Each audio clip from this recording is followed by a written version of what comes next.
our goal is not to keep patients with us forever. I love saying that. I mean, it's true because a lot of people are like, oh, they just make, weekly appointments. And I'm like, okay, no, where are we? Like, now we're at, 2 weeks we're going. Now we're 3 weeks and 4 weeks. And, I love it when they're like, you know what, Miss Miller, like, oh, I think I'm just going to wait. I'm like, and they're like, will you keep a spot open for me? I'm like, absolutely. You have a spot if you need me for, something that happens. But like to know that you're good and you're feeling good, like, yes, bye. I love it. But I mean, I actually did that with 3 patients this week to where just maintenance. And one of them is down to once a month. And I'm just like, oh, I just love it. And they're just like, kind of like, should I? What do you think? I'm like, no, the fact that you're thinking that you don't need to come in now every other week is what I want to hear. If you're with me too long, I'm not doing my job. Yep. And I do not want to promote codependency in me. And so I had that happen too this week where one of my clients said, hey, is it okay if we go to once a month now? Because I feel like I'm good. And I go, that's the whole goal of therapy. I always ask my clients, what is your outcome for therapy? Like how do you want to feel and how do you know you feel that way at the end of our course?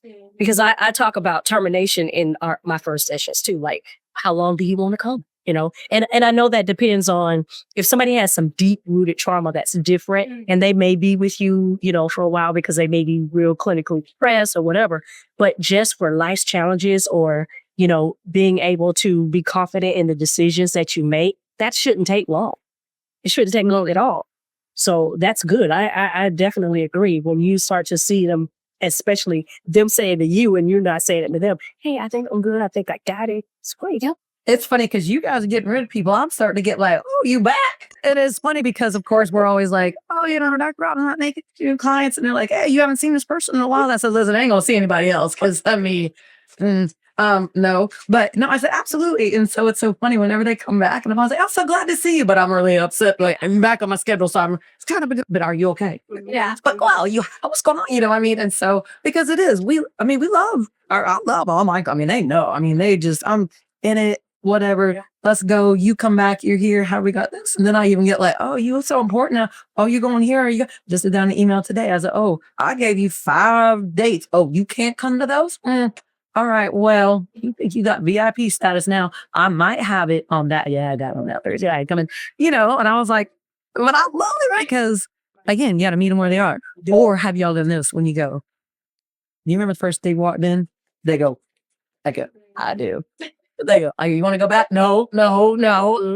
I do. I take them back there too and be like, especially when they're like struggling through something else. Right. I had a client that I had for a couple years on maintenance, but again, a lot of trauma, a lot of history. So I was able to do that once a month with them for a while. And when we talked about like when I finally discharged him, I was like, look about how far you come. I remember the first day with you and and they're like laughing. Same thing. Like, oh my God, I was such a mess. But that hilarious. Yes. And I'm just like, no, like this shows you, this should show you that you have come a long way and you will be okay. Yeah.